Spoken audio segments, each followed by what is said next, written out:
Have you ever wondered, some secrets survive not because they're hidden well, but because no one ever dared to speak them aloud.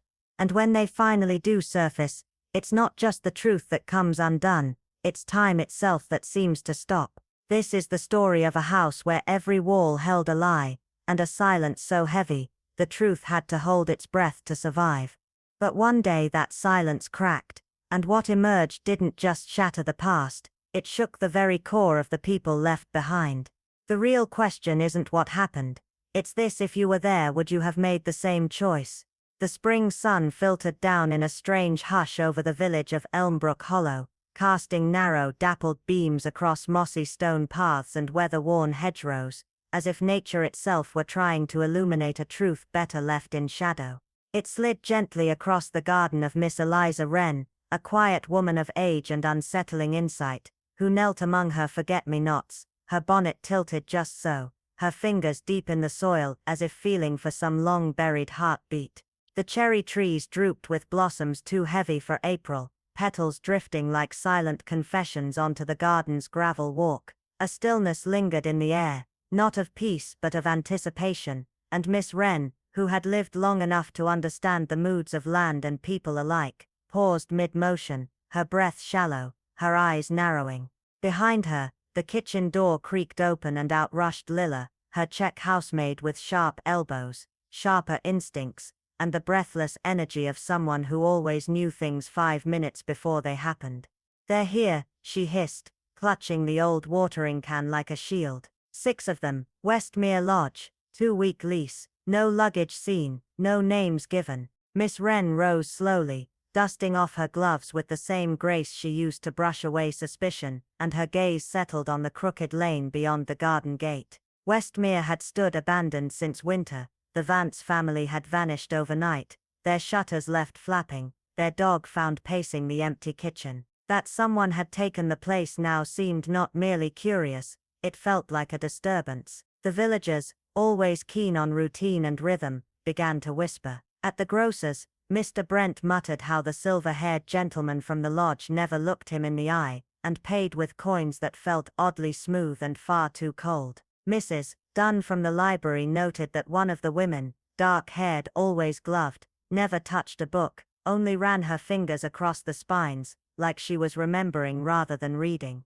And at St. Ethel's Chapel, the visitors came not to pray, but to sit silently in the last pew, unmoving, as if waiting for something ancient to arrive. Miss Wren watched, quietly cataloguing what others ignored, the fact that they always walked in pairs, never broke formation, and never, not once, addressed one another by name. Then came the death. On the 4th morning, Mr. Horace Greaves, thin, quiet, and perpetually pale, was found in the orchard behind Westmere, his body slumped against a sundial, whose shadow pointed nowhere. It was Roland, the broad-shouldered, too charming guest, who claimed to have found him, though not a drop of dew clung to his shoes, and his voice lacked any trace of surprise. The doctor, summoned with little urgency, mumbled of slippery moss, a fall, the cracked stone edge nearby. But Miss Wren, who passed the orchard gate later that day on her usual walk, stopped short. Something was wrong. A trail of crushed blue petals, forget-me-nots, ran from the sundial to the bench near the fence, where a brass-handled walking cane rested unnaturally straight, almost placed. She bent and studied it, not touching, only observing, her breath catching. The cane had initials etched in foreign script. That night, as the villagers gathered at the church hall with sponge cake and speculation, the mood was less grief and more unease. No one could quite say who Horace had been, or what he did, or why he'd been part of the group at all. The others, his supposed companions, didn't mourn. They didn't even blink, they simply adjusted, like actors between scenes. Miss Wren sipped her tea and watched the shadows play across the curtains. She remembered a dream she'd had 3 nights earlier, a sundial bleeding black liquid, and 6 shadows standing in a ring, chanting a name she could no longer recall upon waking. And now, she felt the stirrings of something darker, older than gossip, sharper than dread. These people weren't strangers, they were remnants, echoes, and whatever they had come to Elmbrook Hollow for, it had only just begun. It was not the silence that disturbed her most, but what that silence carefully avoided. Even in a village as still and slow as Darnwell Edge, where time passed like the gentle seep of water through stone, the absence of questions was often louder than their presence. People nodded solemnly, muttered polite regrets, but no one truly asked how a man like Mr. Cleary, wiry, precise, habitually early, had managed to fall backward off his own garden step with his boots on the wrong feet. Not misaligned, not unlaced, reversed, left on right, and right on left, as if purposefully mismatched, and only someone like Mrs. Eloise Carradine, who had spent her girlhood caring for a half-lame uncle with the same affliction, would have noticed. It had been Tuesday morning, when the thought returned to her with unsettling clarity,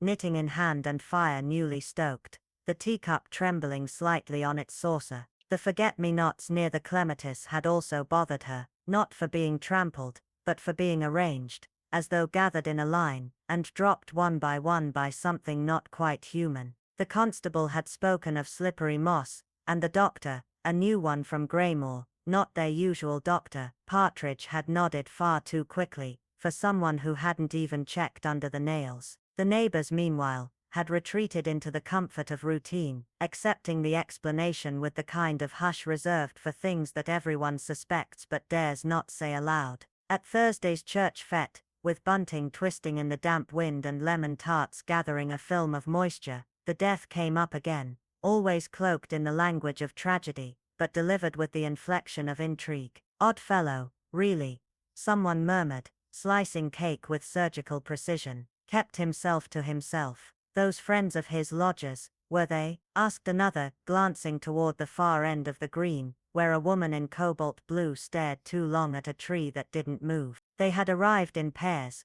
but now appeared alone, yet never far apart, as though magnetically bound by something unspoken. They never used each other's names, nor stood with their backs turned. At the market, one would pick the apples, the other would weigh them, and a third would watch the scales with dead-eyed precision. Mrs. Carradine noticed that they never bought bread, only dry things, lentils, barley, condensed milk. Preparing, she muttered once, and though no one heard her, she felt the words settle into her spine like a warning. On Saturday, the woman in cobalt blue walked to the chemist alone, and left with nothing. Not a bag, not a word, just a smile that didn't reach her eyes. That evening, as dusk fell in shreds over the rooftops and the hedge sparrows went silent a full hour too soon, Mrs. Carradine opened her larder and found the doily from her bread tin folded into a perfect triangle and tucked into her boot. She lived alone. The next morning, the milk bottles outside number 17 were shattered in their crate, glass cleanly sliced, not broken, and the sparrows hadn't returned. Villagers kept their voices down and curtains drawn. At the chapel, someone placed 3 black stones on the steps, evenly spaced. No one claimed them, and through it all, the guests from the old Gleason house kept appearing, calm, precise, rehearsed. They did not grieve, they did not pause. And Mrs. Carradine, who had once trusted the logic of small towns and friendly nods, now began to suspect that what had come to Darnwell Edge was not death at all, but the thing that walks just ahead of it. It didn't begin with a body, or a scream in the dark, or even the usual rustle of scandal that followed sudden departures in villages like Eastmere. No, it began with the strange stillness that settled over Cranmere Hall, the morning after the storm, the kind of stillness that felt not like peace but like something bracing itself for exposure. The hall, once known for its Sunday teas and occasional charity luncheons, now stood quiet, its ivy-covered windows reflecting only grey sky and drawn curtains. 7 guests had arrived the previous Friday, all polite, all strangers to the village, though there was something too precise in the way they addressed each other, as if rehearsing lines they no longer believed in. Miss Dorrell, the retired librarian with a near-clinical memory, recalled each of their faces, how none of them ever truly smiled, how each had looked not relieved but resigned, when Mr. Callum, the 8th guest, failed to come down to breakfast. Officially, he had returned to London early, but no carriage was seen, no train ticket booked, and his luggage remained in the vestibule for 3 full days. until it vanished sometime in the night, without a sound or explanation. No one from the hall asked the grocer to deliver that week. The milk bottles remained untouched on the porch, and the maid from the bakery whispered that the back gate was being kept bolted from the outside. An odd choice, since the garden overlooked nothing but the woods. Stranger still, Miss Armitage was seen burning something in the garden incinerator. Papers perhaps, though one slip fluttered loose before the fire took it, and a boy swore it had a military crest on its corner. Then came the missing watch, found wedged beneath the rosewood bench near the east hedgerow, stopped clean at 2:14 a.m., its casing scratched, its face slightly fogged, as if it had been pressed into cold earth before being moved. That same morning, the Reverend's dog refused to pass the northern fence, whining at something no one else could see. Mrs. Fenley at the post office said the tall man, Mr. Halvers was it, had sent a telegram but never paid for it, and when asked, he acted as though he'd never been inside. Meanwhile, a bottle of barbiturates vanished from the hall's medical box, though none of the guests claimed to know where the key had gone. One of the village girls, a maid on loan from the inn, returned home shaking, claiming she'd overheard a conversation in the drawing room that chilled her, phrases like "if he talks, we're finished," and "the train was never meant to stop." Miss Dorrell listened to all of it in silence, sipping weak Darjeeling, letting the pattern knit itself in her mind. Where once there were whispers of a wartime betrayal, now there were signs of its long shadow reaching forward. The ledger, uncovered behind a false panel in the library, held initials beside dates and unsettling entries. CR witnessed the corridor exchange. JM moved the bottle. NT must be watched. These weren't notes from a social gathering. They read like a record of a conspiracy. And the oddest detail of all. No one, not one guest, had mentioned Mr. Callum by name again, as if his presence had been scrubbed from memory, as if speaking of him might unravel something too dangerous to acknowledge. By the week's end, 2 of the guests left in separate cabs, both avoiding eye contact with the driver, while the remaining 5 stayed behind, silent and heavy-eyed, as though waiting for a verdict they knew they deserved. In Eastmere, people began locking their doors earlier, and children no longer played near the gates of Cranmere. Because it wasn't just that a man had gone missing, it was the sense that they had all at some point participated in something irredeemable. And Miss Dorrell, with her careful eyes and unspoken conclusions, knew one truth above all: whatever had happened inside Cranmere Hall that weekend, it was not over. It was merely waiting. The idea of a charitable gathering was, as expected, suggested by Mrs. Landbury, the vicar's wife, whose faith in the healing power of tea and delicate sponge cake was only rivaled by her quiet determination to maintain social decency in times of collective discomfort. She believed grief should not unhinge etiquette, and in the hushed village of Halverton, where secrets often wore smiles and silence was a native tongue, such gatherings were less about comfort and more about observation. It was in the vicarage's drawing room, beneath the heavy ticking of an heirloom clock, and the scent of furniture polish, that Miss Elspeth Marlowe first noticed the scar, jagged and ropey, like a seam stitched by time itself, running from the inside of Mr. Beddoes' palm up to his forearm.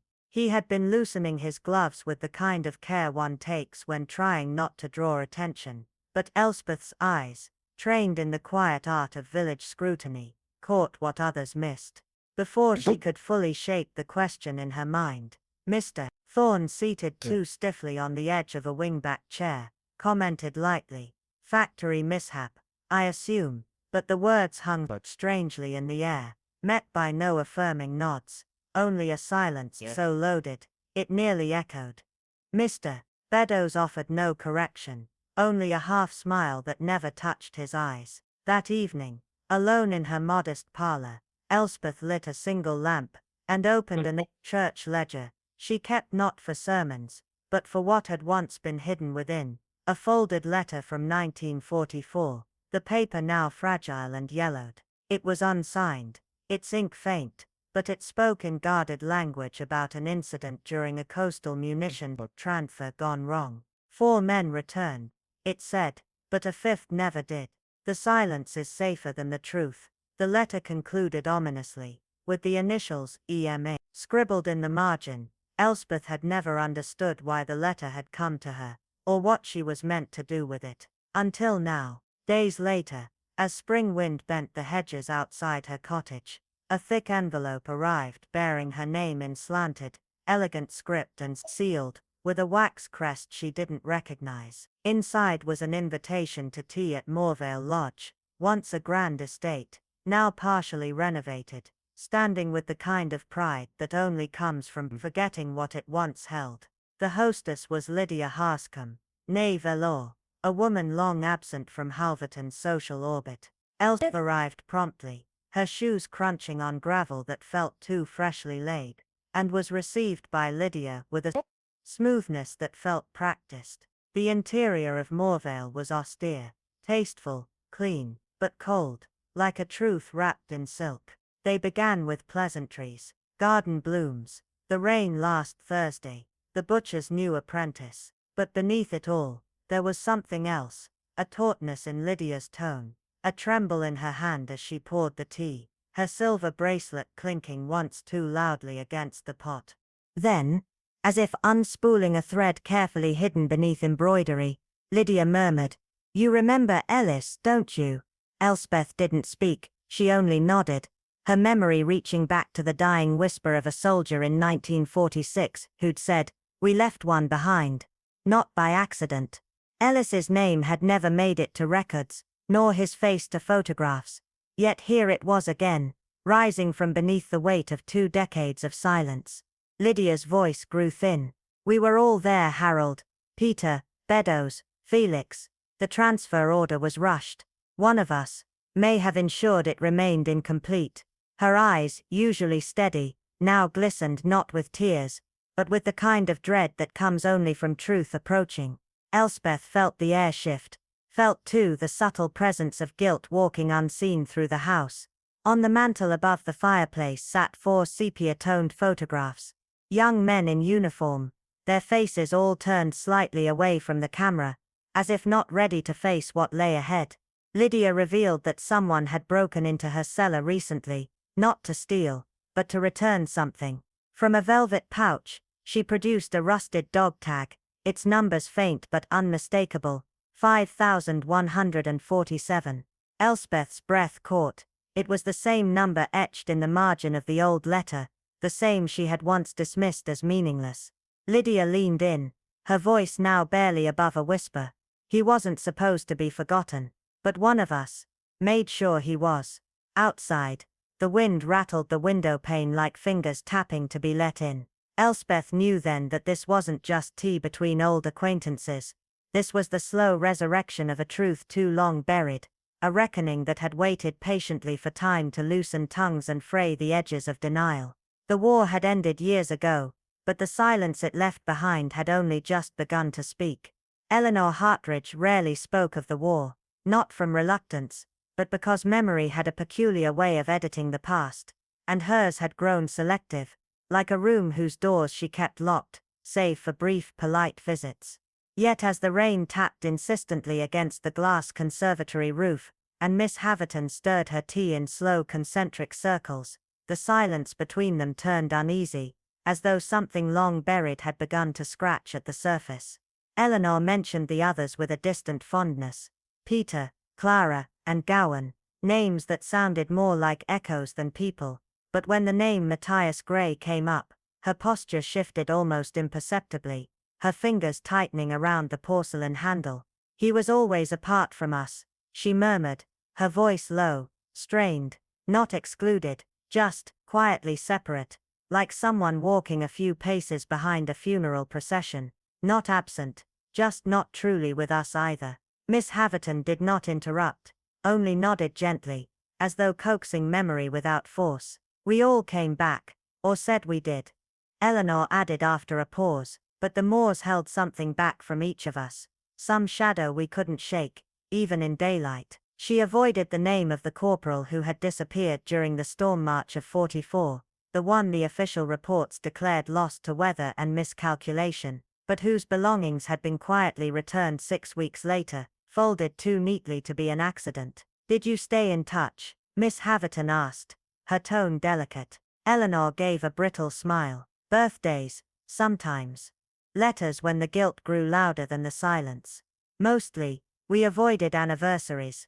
Matthias used to send verses, scripture, poetry, or lines that sounded like both." There was something sharp under her smile now, like glass beneath velvet. "He remembered too much. That was always the trouble with him. He remembered the things we forgot on purpose." Miss Haverton noted the way Eleanor's voice softened and hardened in turns, like someone trying to hold affection and resentment in the same breath. "He wasn't our chaplain, officially," Eleanor continued, "but when the real one fell ill, it was Matthias who stood by the lantern and read aloud. Not just sermons. He read truths, and worse, he saw them before they were spoken." Her hands trembled slightly. "You could lie to yourself in that place, you had to, but not around him. He had a dreadful talent for seeing the cracks." Miss Haverton asked, "Was that comforting?" And Eleanor faltered before nodding once. "Then, maybe, later, it became too much. We all wanted to forget. He wouldn't let us." Her voice dropped. "He said forgiveness had to be earned, but he offered it anyway. That kind of mercy, it's heavier than guilt. It stays." Silence followed, thick and meaningful, until Eleanor whispered, "When they found him, under the eaves of Rowan Cottage, laid out as if asleep, not one of us asked aloud if it was suicide or something gentler. No inquiries, no inquest, just a quiet funeral, and a sharper silence afterwards. We didn't want answers, we already knew." Later that evening, Miss Haverton encountered Mr. Sedgwick in the ivy corridor, his cane tapping rhythmically as he walked. He looked older than his years, the kind of man worn down not by time, but by what time refused to erase. "You were with Eleanor," he said flatly. "She still speaks of Matthias then?" Miss Haverton offered no answer, only a look. "He sent me a letter once after I stole from the ration depot," Sedgwick admitted. "Never mentioned the theft. Just reminded me of the hymn we used to hum after the shellings. Said I had a good heart, hidden under debris.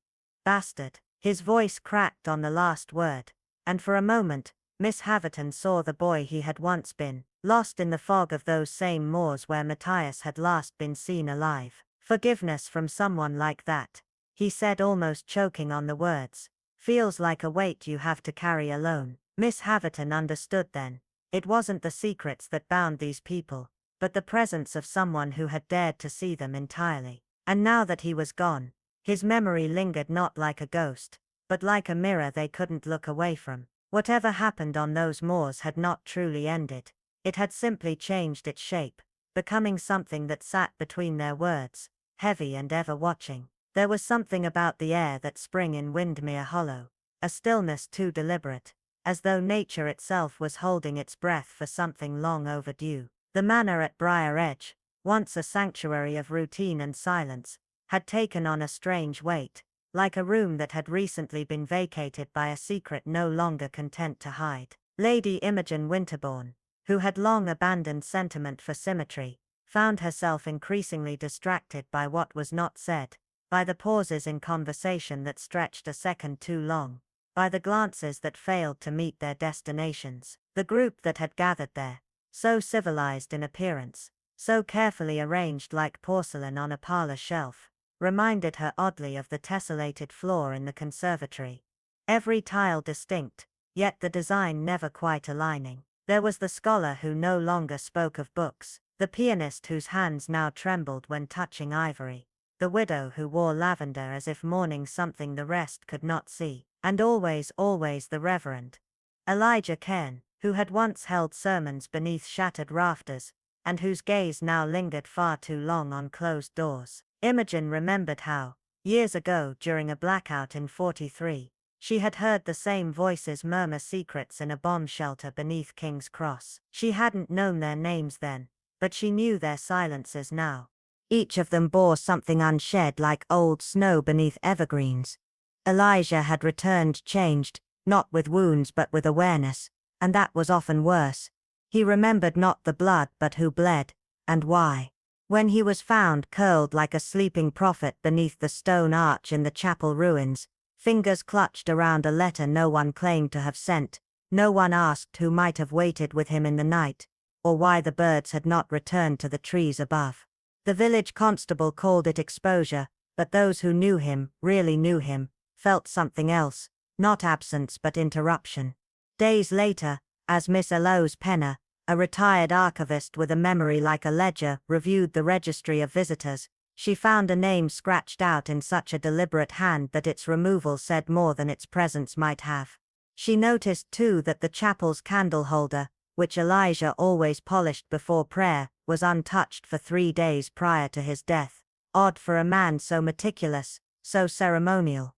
And there was talk, whispered over tea and under breath, that someone had received a telegram 3 nights before the incident, delivered not by the usual postboy, but by a stranger who never returned down the lane.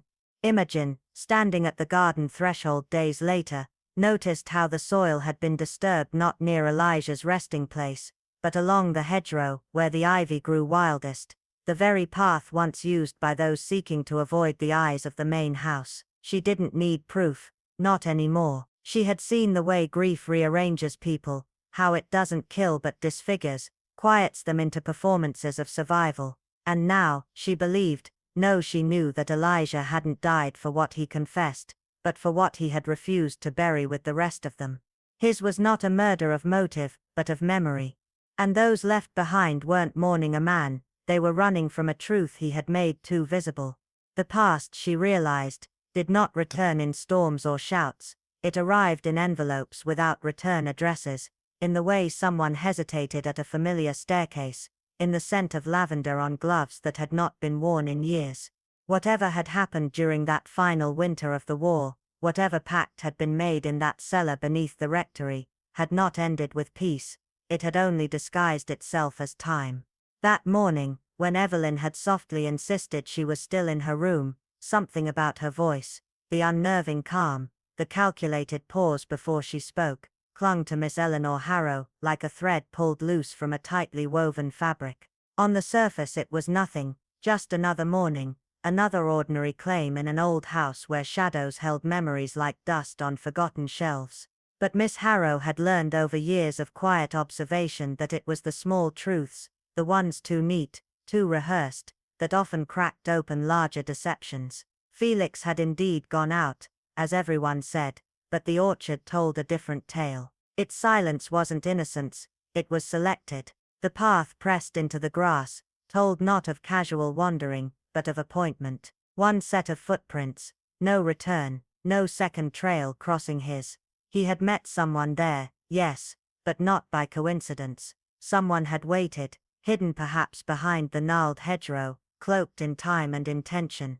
It wasn't the absence of sound that chilled her, it was the deliberate design of it. The orchard had been chosen precisely because it kept secrets. That, Miss Harrow thought, was where the truth began to stir, not in the noise, but in the curated quiet. Rumors followed like gnats around decay. The housekeeper's niece had whispered that Felix had been writing, always in that little black notebook no one was allowed to touch, always hunched near the study lamp, as if committing not words but warnings to paper. Miss Harrow had seen it once, Felix's pale hand moving with surgical precision over the page, eyes narrowed, lips pressed in resolve. By the week's end, Evelyn, with downcast eyes and a voice too soft for truth, had reluctantly admitted he had been working on something, a sort of memoir, she said. About the war, about things we survived. But the way she said survived, made Miss Harrow's blood cool. Memories do not threaten, but memoirs do. For memory is private, flexible, comforting. A memoir, however, is deliberate, structured, evidence, a blade honed by time. Felix, she now suspected, was not merely chronicling events but reconstructing sequences, the unspoken order of things that people had spent decades rearranging. And for those who had buried shame beneath the respectable weight of time, even the whisper of truth in a book could tear everything down. She penned a letter that afternoon to her cousin Arnold, now retired, but once a careful curator of legal skeletons in the county's registry. Within days came a discreet reply, folded thrice, and sealed with care. There had indeed been a closed tribunal in 1944, at a repurposed estate near Bridgemore. 3 officers, 1 corporal, no public record, no verdict announced. 1 officer quietly resigned. Another was posted overseas. The corporal, unnamed in the response, had died. By misadventure or order, it was left unclear. Nothing had ever surfaced. Not officially. And yet the shadows lingered. Miss Harrow tucked the letter into her handbag, and arranged tea with Mr. Alden, who answered the door with a stiffness that belied the tremor in his hand. "The war," he said finally, after she had pressed gently enough to seem casual, "required us to make difficult choices. We did what was expected." His eyes betrayed more than his words, darting away from hers every time Felix's name was mentioned. "We had to protect people," he added. But the way he said it, Miss Harrow understood. They hadn't protected lives. They had protected reputation. And now Felix, steady, quiet Felix, had unearthed it all. Not to accuse, but simply to remember. And remembrance, she knew too well, was more dangerous than blame. Blame could be denied. Remembrance lingered like smoke, impossible to hold, and impossible to ignore. The village, on the surface, remained its usual self. Well-dressed visitors passing politely through, garden parties, church bells, laughter at the tea shop. But something beneath had shifted.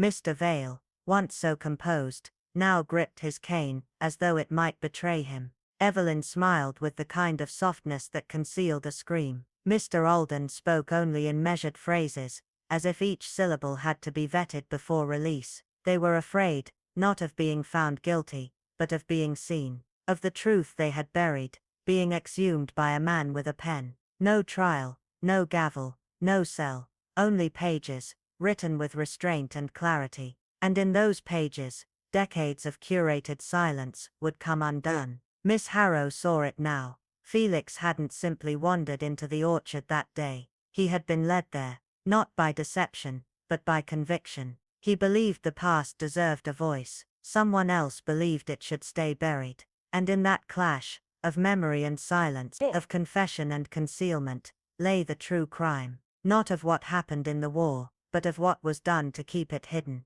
Among the 6 guests housed within the shadow-laden corridors of Greymere House, where time clung to the walls like ivy and silence echoed heavier than footsteps, it was Mr. Caleb Thorne, who most quietly disturbed Miss Edith Holloway's sense of order, though he neither dazzled with charm, like the loquacious Mr. Linton, nor cast unease, like Major Doral, whose ever-gloved hands often trembled as though remembering something they wished to forget. Thorne spoke little, laughed even less, but it was the quality of his silences that unsettled Edith the most. Intentional, measured, and always, just short of revealing something long buried. One rainy dusk as stormlight flickered through the tall windows, she observed him from between the shelves in the west corridor. Not browsing but crouched by the grandfather clock, his hand slipping a sealed envelope into its hollow base, his eyes flicking once over his shoulder. That same evening he denied ever leaving the drawing room, yet the corner of a dog-eared novel lay abandoned by the window-sill where she'd first spotted him, and the scent of the ink he used clung faintly to the room. The cook, wide-eyed and breathless with the weight of forbidden gossip, later whispered that Mr. Thorne's trunk bore initials carved beneath the nameplate, JMA, the original letters barely visible beneath layers of scratched brass, as though rewritten in shame. A trivial thing perhaps, but Edith once cracked a case merely by noticing that a gentleman's watch ticked backwards. Days passed with little incident, though the house had begun to hum with a tension no one would name. Then came the letter, folded into her newspaper, slipped there by mistake or design, written in an agitated hand, ink blotched from pressure, its contents vague yet unmistakably threatening. He remembers the ridge. It cannot be allowed to resurface. That afternoon, Miss Violet Sloane, cultured, clever, and lately more nervous than usual, was found near the lake, pale and soaked, whispering about voices in the reeds. They were arguing, she muttered, her eyes wide and unfocused. One of them said, it was promised on the hill, that it would never be spoken of. Thorne, when questioned later, claimed ignorance of the ridge entirely, Yet old Pierce the gardener noted that someone had been digging there days ago, just near the moss-covered stone cross that once marked a war memorial, digging alone, in fog, long past dusk. The following morning, a foul odor rising from the cellar led the footman to discover an old half-rotted military coat stuffed behind the wine crates, its back slit open, as if by bayonet, and the name faint but legible inside. W. Greaves, a young lieutenant officially marked missing in action since 1919, whose fate had haunted the village and left a scar across its silence. When questioned, Thorne looked genuinely shaken, yet was seen hours later burning something in the hearth. He claimed old bills, but among the ashes Miss Holloway found a half-melted brass button, and the scorched edge of a map, with trench lines still faintly visible. When Inspector Dalloway finally arrived, lean, unhurried, and with the eyes of a man who'd long since stopped believing in coincidence, he wasted no time. "I don't believe in ghosts," he murmured after a slow survey of the parlor, "but I do believe in debts long unpaid." It was Dalloway who discovered the letters, tucked inside the hollow leg of the billiard table, yellowed and trembling with age, addressed to JMA, all signed from William Greaves and dated months after his alleged disappearance. He was alive long after they claimed. Dalloway muttered grimly. Someone lied, and someone buried him, in more ways than one. The final blow came with the photograph. 5 young soldiers on a barren hill, their smiles uncertain, caught somewhere between brotherhood and dread. Greaves was there, and Thorne beside him, but one face stood out, partially obscured, marked by a scar that hadn't yet healed. Major Dorrell. When the photograph was laid out before the group, Thorne's stoicism cracked, his hand trembled for the first time, and Dorrell stood without a word and left the room, his back rigid with something too stiff to be guilt and too raw to be grief. Later that evening, Miss Sloane finally spoke, her voice breaking under the weight of remembrance. "I saw him fall," she whispered. "I saw Greaves fall, but not in battle, not like they said. The truth, it seemed, was never buried. It was hidden in plain sight, in the silences shared between men who had survived something they should have paid for." Thorne had returned not to kill, but to keep the past from rising, and from exposing the living. The betrayal wasn't new. It had merely been waiting, like a blood-stained page folded inside a forgotten book, for someone reckless or brave enough to open it. And Miss Holloway, knitting quietly by the fire as the house finally exhaled its secrets, knew this. The war had ended, yes, but what it left behind had never stopped waging. There was a calculated quietness to the way truth seemed to unspool at Elmbridge Hall, not like a story finally surfacing, but like one being carefully stitched together by someone who already knew its ending, someone who had rehearsed every revelation, planted each clue where it would make the most impact, and waited with patient dread for others to trip over them. Miss Agatha Wren noticed this not in the noise of accusations, but in the spaces between moments where people paused a second too long, where glances lingered not out of fondness but fear, where facts fell into place too cleanly, too conveniently. The suicide attempt, the torn manuscript page found folded neatly in Daniel Harrow's coat, the swift arrest, they all aligned like dominoes set up in advance, waiting for the faintest push. But Daniel's eyes haunted her. She had seen that gaze before, in boys who'd taken the blame to shield a younger sibling, in war veterans who'd carried guilt that didn't belong to them, in women who kept silent to preserve a name already stained. It wasn't the face of a liar, it was the face of someone conditioned to suffer quietly so that others didn't have to. That evening, seated across from the bishop's widow in a drawing room, too large for its single occupant, Miss Wren stirred her soup with idle grace, and asked softly, if one were desperate to conceal a truth, would they carry a written piece of it on their person? Lady Hemsley blinked, visibly startled. "Certainly not, that would be foolish. It defeats the entire purpose." "Quite," murmured Miss Wren, her voice light, but her thoughts heavy. Daniel Harrow, accused of poisoning the late Felix Arden, and attempting to end his own life in shame, had been found with the most damning evidence folded neatly in his inner pocket. A page from Felix's last work, cryptic but unmistakable, suggesting dark secrets within the Marchmont family. But if he truly feared exposure, Why keep such a thing? Why not burn it? Why not throw it into the lake that brooded behind the estate like a second, watching eye? Unless he hadn't placed it there himself, unless someone wanted it found there on him, with him. The pieces were beginning to feel less like remnants of chaos, and more like a script. The next day, Miss Wren returned to Elmbridge, this time bearing a jar of quince preserves, and was greeted at the door by Olivia March, who accepted it with a brittle smile and distracted eyes. Their conversation meandered, as such conversations do, until Miss Wren gently mentioned Felix's name. "He always wrote too much," Olivia murmured, her eyes fixed on the hem of the rug. "Even when he was silent, he said things." That was when Miss Wren offered her true bait. It's curious how chaplains remain part of stories long after everyone else fades away. At this, Olivia's hands tensed just slightly. The spoon clinked against her saucer, and across the room, Edgar Voss, the estate solicitor, usually unreadable, looked up sharply. "He wasn't even ordained," he said, too fast, the words tripping over themselves. "He just wore the collar for comfort. For the children." Miss Wren's smile didn't falter. "It takes a particular kind of man to wear that role convincingly. One must believe in something, even if only in the belief itself." Neither responded. The silence that followed wasn't uncomfortable. It was too structured for that.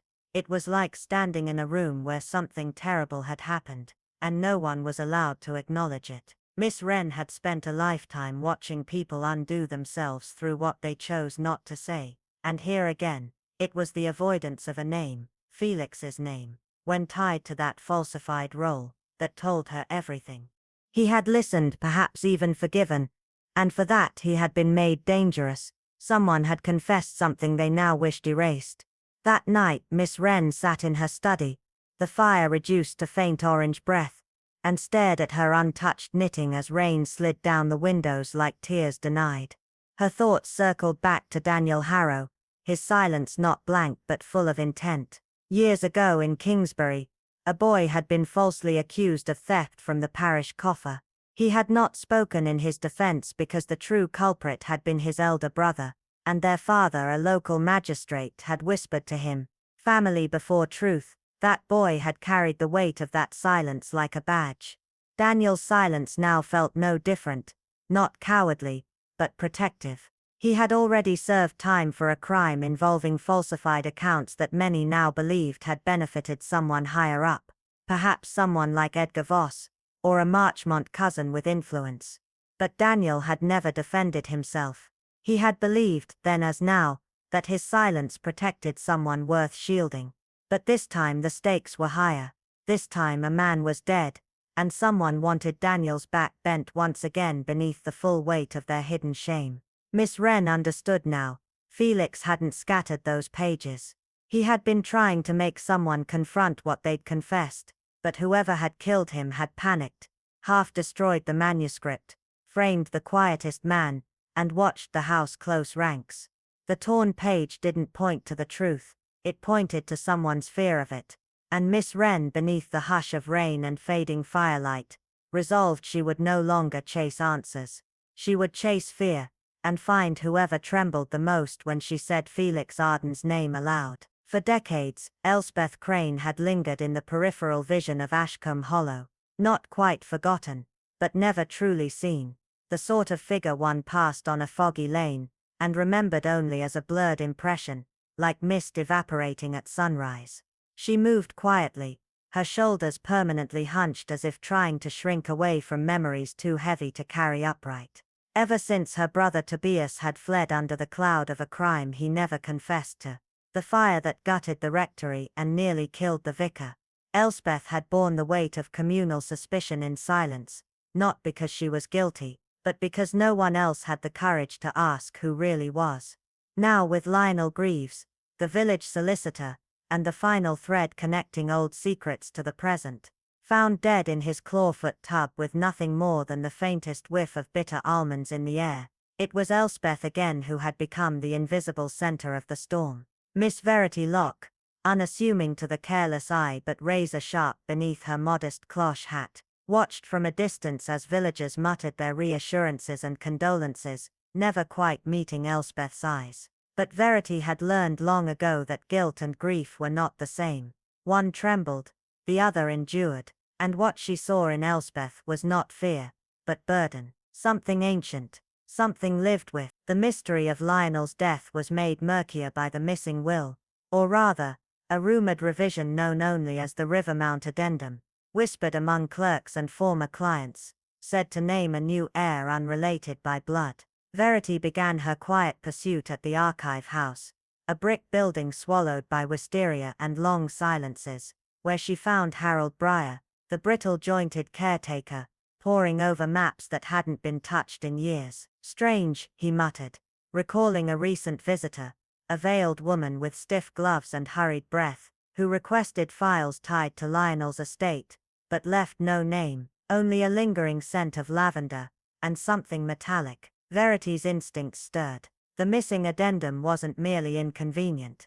It was threatening, not to inheritance, but to reputations. At the village bank, she pressed further, and Mr. Thorne, the dapper manager with a twitching left eye, reluctantly admitted to a dormant trust account, activated months ago, with high-value deposits traced to a dissolved firm in Leicester, and suddenly cut off just days before Lionel's death. "Such things happen," he said, voice faltering, "when secrets grow teeth." Verity understood. Someone had been paid to stay quiet, and when Lionel tried to change that, perhaps by acknowledging Elspeth, or by naming a different truth entirely, that someone silenced him instead.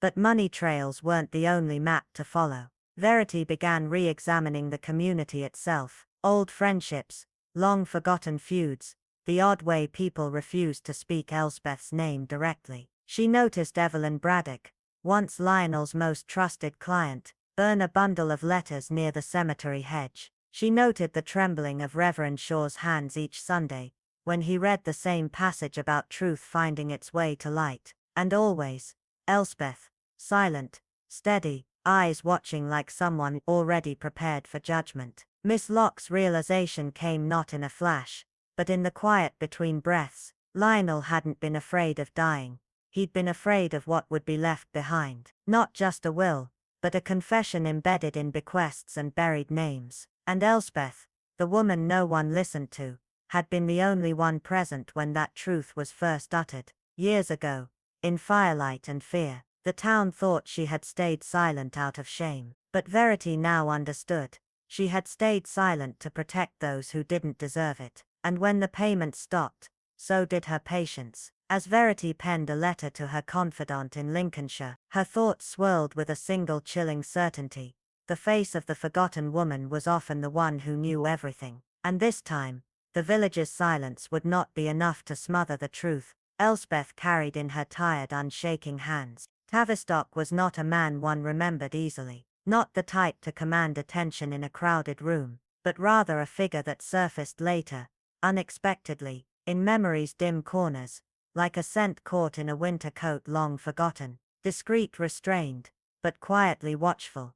Officially, he was an archivist for the ministry, a custodian of silence, cloaked in folders and filing cabinets. But his private vocation was more delicate. He documented what others ignored, anomalies that gathered dust like spores, misplaced names, mismatched dates, reports revised just enough to confuse without correcting, orders signed by men already dead. When Miss Adrienne Vale, a retired linguist whose past work with intelligence agencies was spoken of only in pauses and unfinished sentences, requested information on a vanished unit stationed near Blackmere Moor during the winter of 1944, Tavistock's reply came not from duty, but from a shared understanding that history, when mishandled, grows teeth. The reply took 4 days, neither swift nor delayed, and arrived sealed in an envelope waxed with a forgotten insignia, the parchment inside watermarked and unsigned but unmistakably official. It contained a sparse but chilling account, a covert tribunal held hastily, and without oversight in December of that year, involving 3 officers from Allied intelligence, and a civilian interpreter embedded within their ranks. No formal charges were brought, no public acknowledgement followed. One officer was declared dead in a training accident, that conflicted with verified weather reports. Another resigned and left for Australia, under an assumed name. And the third had his identity quietly scrubbed and rewritten. As for the interpreter, there was no trace, not even a redaction. But Adrienne already knew who he had been, her father. The incident itself, a name whispered like folklore in old footnotes, had occurred at Crowley's Ridge, mentioned only once in a cancelled supply requisition, and referenced obliquely in a scorched field letter Tavistock had salvaged from a fire set not by accident, but intent. The facts, fragmented but sharp, revealed a harrowing picture. A bridge detonated prematurely, an Allied convoy ambushed and pinned, and a chaotic burst of friendly fire that ended with the death of a young corporal named Elias March, a man officially listed as missing, unofficially forgotten, and now unmistakably central to a truth long denied. The surviving men, then young, frightened and compromised, had chosen silence over inquiry, fear over justice. They signed nothing, confessed nothing, but carried the truth like an old wound, invisible but unhealed, that deepened with every passing reunion until it became legend. But now, that silence had ruptured. Julian Hollow, once the unit's acting captain and long since a recluse haunted by whispers and half-finished letters, had died alone in his crumbling estate, leaving behind a sealed envelope beneath his bed, and a fading photograph, with the words, "Let them know," penciled in the margin. The envelope contained a manuscript, not a memoir, but a reckoning, cold, detailed, and damning. The names were redacted, but the details, operational codes, habits, phrases, bled through, unmistakable to those who had lived through it. Hollow had written not to clear his conscience, but to force others to confront theirs. Adrienne, in tracing the manuscript's origin, unearthed her father's legacy, not in government archives, but in the margins of memory, in the widow who still locked away a drawer and flinched at sudden noise, in the nurse who once murmured in sleep to her husband, we left him there."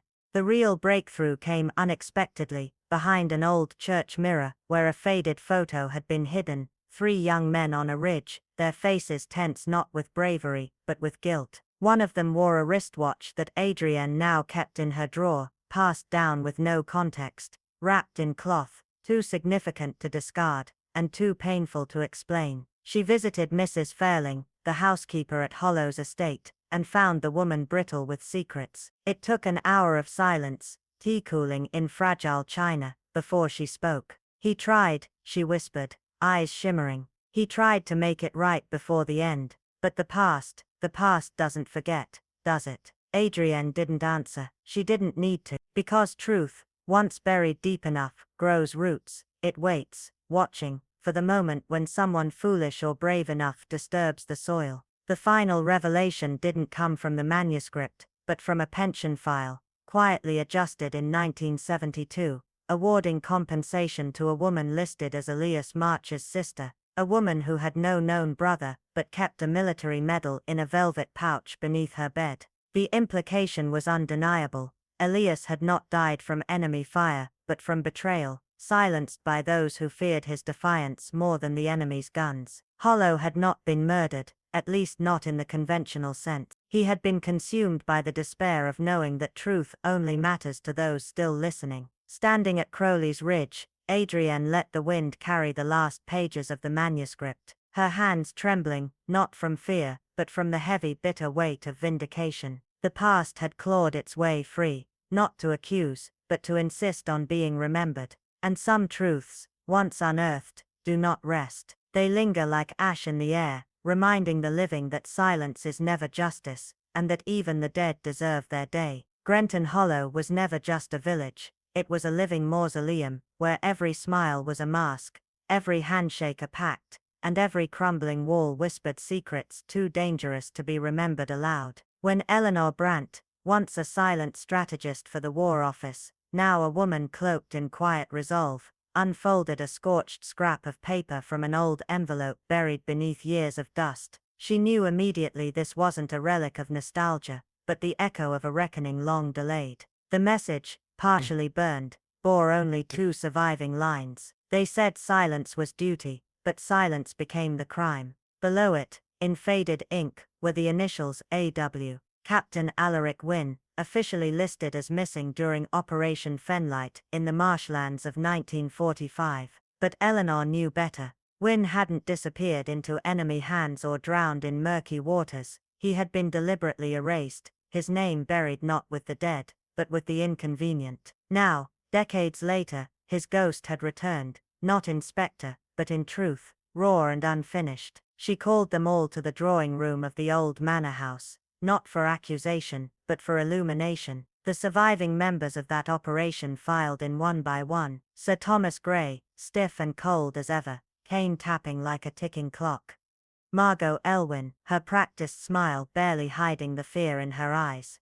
Bishop Edwin Marsh, lips pressed in prayer, but hands trembling with a guilt no sermon could absolve. Jonathan Keane, the steward whose silence always said too much, and Beatrice Vale, still wearing the same brooch she'd worn the last time Wynne was seen alive. Eleanor's voice was soft but resolute, as she laid the relics on the table, charred audio reels, fragmented letters, and a single brass button engraved with the Fenlight insignia. Alaric Wynne was not lost in battle, she began. He was left behind, because he began to ask questions no one wanted to answer. A hush fell over the room, not of fear, but of inevitability. The kind of silence that means something sacred is about to break. Eleanor revealed a decoded transmission, showing that Wynne's signal had been tampered with, not by the enemy, but from within. He wasn't a threat, she said, until he started writing, not to condemn, but to uncover, not to blame, but to name. Among the fragments was a page from his unfinished account. No names, only initials, coded incidents, veiled references. But the intent was clear. He was mapping the rot beneath their medals and pleasantries. Beatrice looked away. Grey's posture faltered. Marsh clutched the crucifix at his throat, but said nothing. Eleanor placed a classified memo on the table. Wynne's name redacted, replaced by subject Echo 9, marked as expired during containment. Retrieval not authorized. The truth wasn't that Wynne had died. It was that he'd been silenced before his truth could live. And now, the lies that had kept them all respectable, had begun to decay from within. What we call duty, Eleanor said, her voice low but firm, was cowardice. And what we named sacrifice, was betrayal. The drawing room remained still as sunlight filtered through the curtains, soft and cold, like a final breath. Outside, spring had begun, but no one in that room felt warmth. Because Wynne, the man they tried to forget, had finally been heard, not with vengeance, but with the weight of truth too heavy to bury again. And in that moment, silence was no longer protection, it was guilt, echoing louder than any confession could. He was barely 23, idealistic, loyal, and brave in the way only those untouched by betrayal can be. And he trusted you, every single one of you seated in this room pretending the past hadn't come knocking, Miss Halewell said, her voice gentle but laced with steel, eyes scanning the guests like a surgeon exposing old wounds. And though no one responded aloud, Colonel Ashcroft's fingers curled tighter around the rim of his teacup. Evelyn's gaze faltered, and Father Mallory looked down at his clasped hands as though begging them to stay still. He died on a mission that was never meant to happen, never authorized, never questioned, and yet one of you gave the command, another stood by, and the rest chose the comfort of silence, that worst kind of lie, the kind not told, but preserved like dust, beneath a rug no one dares lift. She paused as the wind stirred the curtains, like the past itself had entered through a crack. Only Callum resisted, only he dared to ask why, and for that he paid not in exile, but in erasure. Her words dropped like pebbles into deep water, quiet but never ending in their ripples. There was no inquiry, she continued, only a convenient transfer, a reissued commendation, and a carefully worded obituary that told of valor, but not of the man, of sacrifice, but not the truth. And then she turned to Evelyn, whose face was pale now, not with guilt but with the collapse of the wall she'd built over years of practiced denial. He wasn't supposed to be out that day, was he? Evelyn didn't speak, but her knuckles whitened. You invited Callum to tea. You gave him that same honeyed brew you always did. Except this time, you added just enough to cloud his mind, to slow his thoughts, not out of hatred, but fear, fear of what his words might awaken. The silence in the room swelled like a held breath. He left your home confused, stumbling, alone, and walked into a trap no one warned him about. A trap one of you knew was waiting. Miss Halewell placed a faded envelope on the table. It was scorched at the edges, but bore his initials, and inside, the manuscript he never had the chance to finish. Callum didn't write to condemn. He wrote to remember. But remembrance, for those who've built their lives on forgetting, is dangerous. The others looked away. Ashcroft's proud chin dropped, Mallory's hands trembled on his collar, and Evelyn finally whispered, "He said it would end the lie." Miss Halewell nodded slowly, "And that terrified you more than the truth ever could." Her eyes darkened with something close to sorrow. And when the page from his writings reappeared in the inspector's coat pocket, when the gas valve mysteriously twisted open, it wasn't to kill, it was panic, a desperate attempt to shift suspicion away, to distract from the unraveling seam of a story long buried. She paused, letting the weight of her next words hang in the air like a final verdict. But Callum didn't die when he fell on the cold stones behind the old church. He died the moment Evelyn realized that the lie she had protected all these years would one day speak louder than her silence, and in that moment she chose peace, not for him, but for herself. The room seemed to shrink as the fog of decades lifted. "Each of you were scarred by Faro Pass," she said, voice like ash and fire, but only Callum tried to transform that night into something meaningful. His hands did not tremble with vengeance, they wrote with sorrow. Then she looked to the others. Mr. Vale, his lips parted as if tasting grief for the first time. Alden Gray staring into a past he'd buried too deep. Evelyn no longer upright, but bowed not in defeat, but in relief, as if finally allowed to feel what she had suppressed for decades. "He trusted you," Miss Halewell said again, softer this time, "and in return you let the lie outlive him. But the truth, it always arrives, not as punishment, as reckoning." Outside, the wind howled across the moors, not angry, but mourning. The house on Moorhaven Lane wore its history like an old coat frayed at the cuffs, heavy with untold stories, and stitched through with secrets that the wind sometimes whispered through the cracked shutters. On that grey rain-streaked afternoon, silence had settled over its timbers, not the serene kind that follows peace, but the dense suffocating hush that comes only after truth has broken free, uninvited. Inside, Miss Elsbeth Crowley sat alone in her sitting room, her knitting idle in her lap, the fire in the hearth reduced to the soft amber glow of dying embers.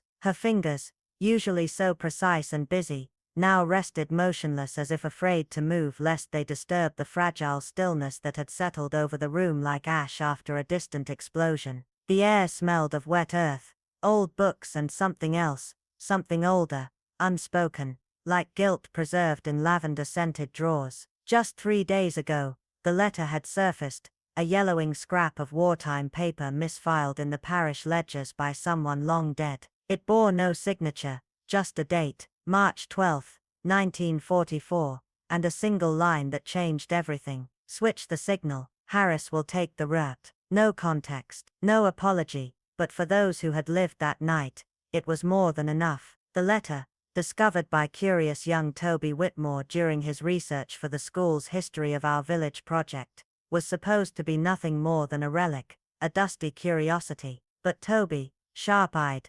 kind-hearted Toby, had asked questions, the wrong kind, the kind that stirred old ghosts. He'd come to Miss Crowley's doorstep, his cheeks flushed from the cold, the letter in hand, and an innocence in his eyes that made her stomach twist with dread. She had smiled, offered him tea and treacle tart, listened to his questions, and lied, gently, carefully. But the lie had crumbled before he even left the gate. That night, as the rain came down like memory itself, Toby never returned home. His bicycle was found just past Black Fen Hollow, twisted at the frame, one tire still spinning in the dark. His satchel lay nearby, its contents scattered across the mud, schoolbooks, a pencil box, and that letter, now smeared with rain but still legible. The village held its breath, whispers rose like mist, and Miss Crowley, once the proud heart of every church fete and charity bake sale, now sat alone, unraveling with each tick of the mantel clock. The truth, she knew, had never been buried.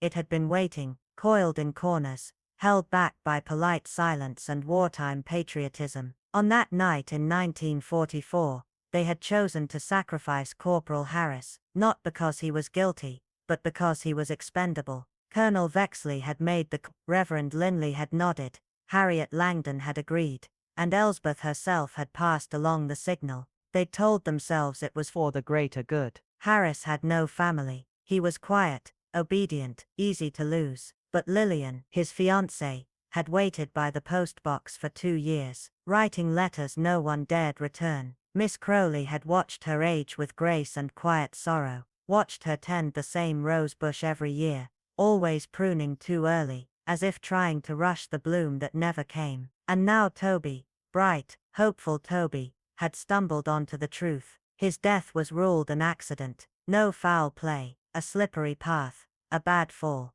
But Elsbeth knew better. She hadn't pushed him, but she had let the silence fester. That made her guilty in ways no court could define. Inspector Hale had delivered a note this morning, sealed in wax, addressed only with a scrawl. She always knew. Inside was a photograph. The patrol. 5 men, arms slung over shoulders, dirt-smudged faces smiling beneath the weight of youth and duty. Harris stood at the center. The same Harris they'd let die for the sake of orders and survival and names that needed protecting. The note said nothing else, but the silence in it was louder than any verdict. Now, as twilight painted long shadows across the floorboards, Miss Crowley reached for the cold teacup on her side table, her hands trembling, not from age but from the weight of remembering. Outside, the rain had eased into a whisper, the garden trembling beneath a cautious breeze. And at the far end, near the broken stone bench, the old oak stump stood tall,